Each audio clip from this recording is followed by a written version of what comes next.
Rise up, fallen fighter, rise and take your stance again. He who fight and run away, live to fight another day. Yes, we'll call the heathen the globe believers in this case. And if you are fighting for the globe, I would suggest you give it up, because you're on the losing side. You may have the majority at the moment, but I fully, I declare the globe is dead, and don't fight on the losing team. What's the point? Although the opposition, when confronted, are made to look stupid, so that's a good thing for everybody to see, because suddenly that will make people realize that these people who know that the Earth is not a spinning ball have a very valid point, and there will not be their minds will not change, because, like my mind, I am certain that we do not live on a spinning ball. I am as certain as that as my heart is beating right now. So, yeah, I was thinking about a friend who I asked to do some research into it, because he didn't believe me. And like I say many times, I don't want anybody to believe me. I want you to know what I'm talking about is correct.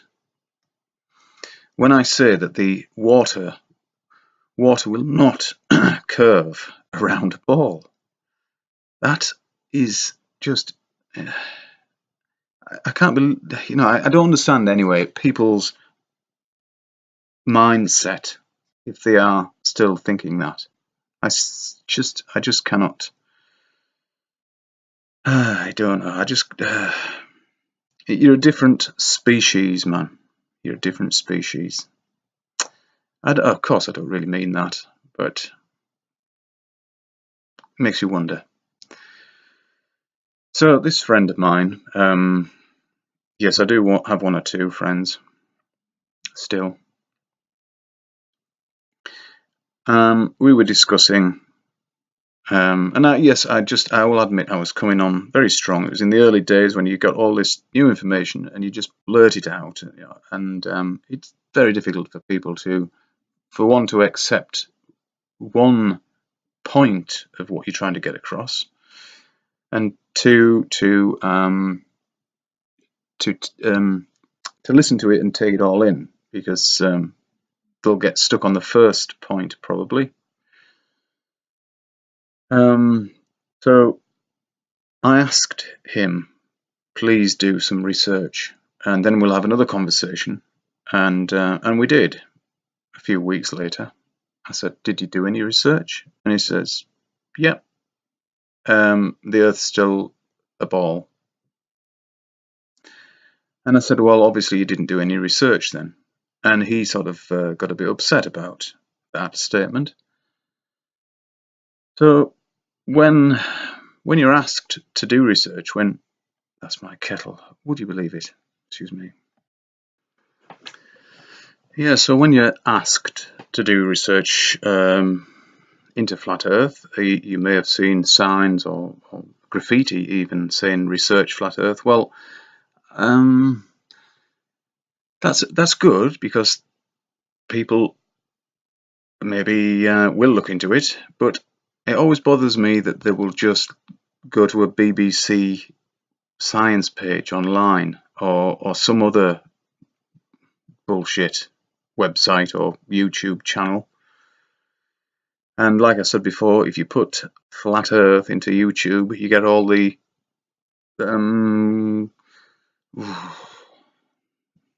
you get a load of bullshit at first, usually. I can't guarantee that, but you get a lot of debunking, and there is no debunking. They just go through the same old bollocks, time and time again. All the bollocks that you thought you knew, or you learned at school, or it's nonsense. They don't go into all the heliocentric model that completely belongs in a fantasy realm. So it's like the Great Attractor and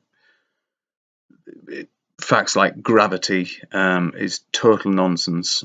There's plenty of things that just kill the globe dead, like the pressurized system we live in next to a vacuum. Hey, dear, water bending round a ball. All these things are it's nonsense. So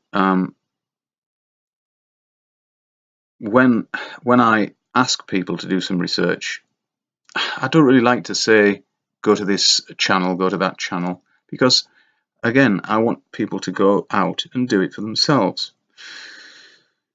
So this is how you do it. Telescope, a pair of binoculars, or a zoom lens on a camera, a decent camera. Now, okay, I live quite close to the sea, so it's easy for me to do it, and you may not, but you might live next to a big body of water like a lake or a loch, which you can do the same thing on. Now, where I live, there are no islands offshore, just immediately where I am, and there's just a couple up the coast. If I could go up there to Lindisfarne, or there's a couple more where just birds live, they would do, but where I am, there's nothing.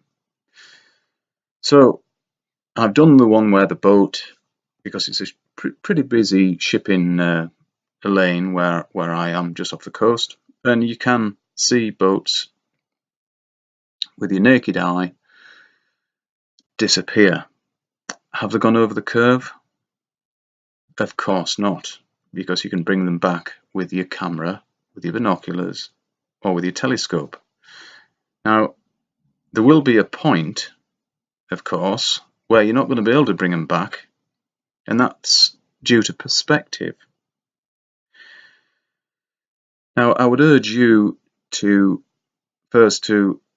find out how the human eye actually works, and for that information, I would definitely go to a YouTube channel called Vortex Puppy, spelled exactly like you would think it is, Vortex Puppy. Don't just read or listen to actually the one about the eye. They're all very valid, all the videos. There's not that many, and they're all very well worth watching. But even after watching them, you want to still go and do your own experiments, and I'm sure Gav would encourage you to do the same. So you're on the beach, say, just for an example, you're on the beach. Now, a 6-foot man on the beach is, we're told that we can see, well, I kind of have to rule myself out of that one. I'm not 6 foot. About 5 inches below 6 foot, something like that. Probably a little bit less now, because that measurement was done when I was probably in my early 20s or late teens, and the burden of life has made my spine shorter. The heavy load of not really, just, well, age does it. Probably carrying heavy weights that I try and avoid, but you can't always, and that makes you shorter. But anyway, whatever. So a 6-foot man can see 3 miles, or it's 2.9 something miles, whatever. That's what they tell us, to the horizon. However, this is having told you that there's no islands to see out beyond the horizon or in the immediate coastline where I am, what I do is I look to my left, which is north on the east coast, or not due north, but whatever, close enough, and I can see Hartlepool, and that is the the shoreline of Hartlepool with my camera, not with somebody else's camera. Actually, I did it, but I will go back and then I'll show you, because I'll film it and I'll show you. And I should be doing that now, but I'm so busy. I am so busy. Oh, woe is me. Not really. I enjoy being busy. That's what it's all about to me. Anyway, so I can see Hartlepool, which is a hell of a lot more further than 3 miles. I'm telling you, it's a lot further than 3 miles. It must be well over 20 miles. So, so can you see more than 3 miles over to the horizon? Well, we're told we can't. We're told a lot of things that are nonsense. We're told that rockets work in a vacuum. Yeah. Now you can actually do that experiment for yourself as well if you have a vacuum chamber, but it'd have to be a pretty big one, because well, just to understand that the pressure or the lack of it cannot possibly hold a rocket's motion, or hold back the thrust of a rocket, if you see what I mean. It has no base. When a rocket lifts off, anyway, I'm not going to talk about rockets, because it's piffle. Fireworks, that's what they are. Nobody ever goes up in a rocket. There's no I'm still talking about rockets. I said I wouldn't.